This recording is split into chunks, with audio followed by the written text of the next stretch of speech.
Okay, hey everybody, Bryce Shields here with Breakline Polarized. I'm here with Patrick Garmeson, the Ugly Fishing, and we are here at the Mobile Boat Show, and we're going to talk to you guys about how to catch more fish with live bait.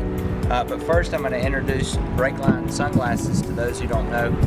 Breakline Polarized is a relatively new company with very crystal clear lenses, lightweight frame technology. Everything's 100% made in Italy.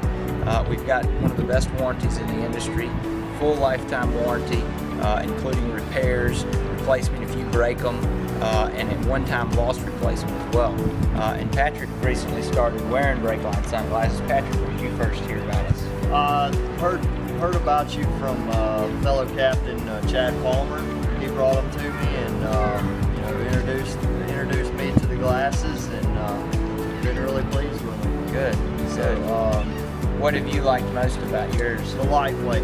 Okay. Lightweight has been the key. The clarity is pretty unbelievable. I wore polarized glasses I've been wearing them for probably 11 to 12 years now, and I've never had anything that wore quite this light and was this clear. So Sure. Been really pleased with them. Good. Well, Patrick is real good at finding fish, and me as an amateur, when I go out, I tend to use live bait a lot, whether it be shrimp or bull minnows. And even with live bait, I'll go out there and I may find, I don't know, sometimes catfish if it's neat tied, or a lot of croakers and maybe small fish, but I tend to have a hard time really locating the good fish. Okay. So what can you tell someone like me to make my trip more successful next time? All right.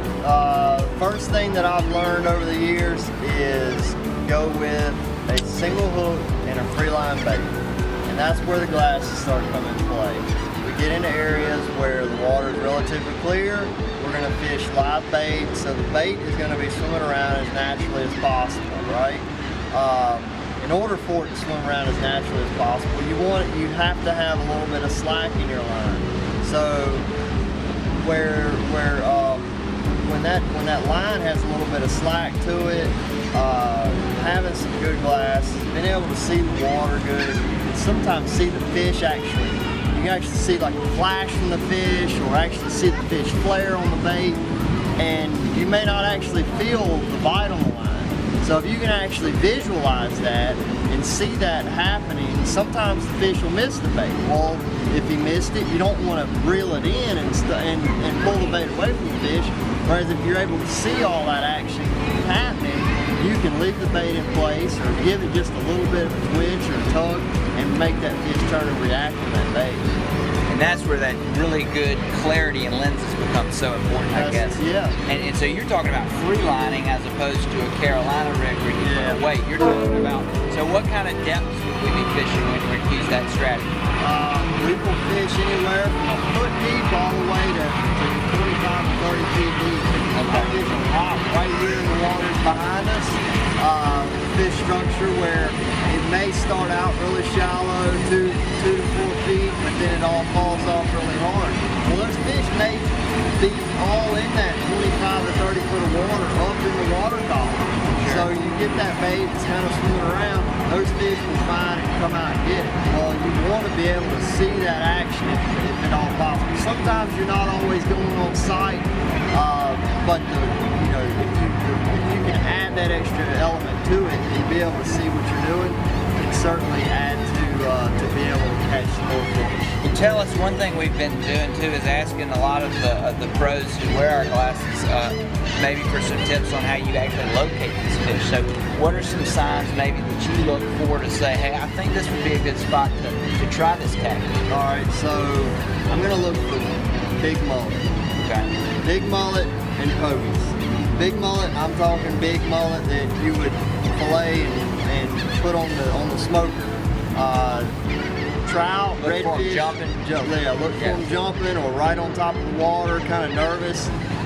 They're going to be, redfish and trout will actually use those schools as kind of a little bit of a protection there, because you have thousands of mullet side by side, they're going to be able to feel something going on, dolphins coming, whatever, that's going to spook. Well, if they have the cover of those mullet to spook, it also helps them kind of stay away from predators.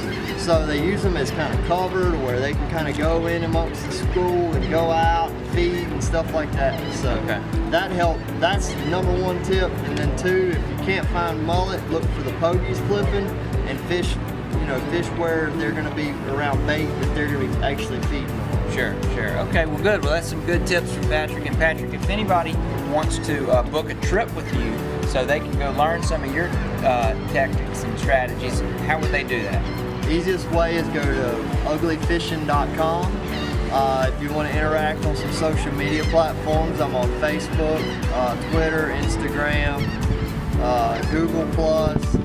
On any of those platforms, you just search for Ugly Fishing and you're going to find me. Okay, good. In Mobile, Alabama. Yep. Okay, good. And of course, if you want to look into the Breakline sunglasses more, go to breaklinepolarized.com. Thanks.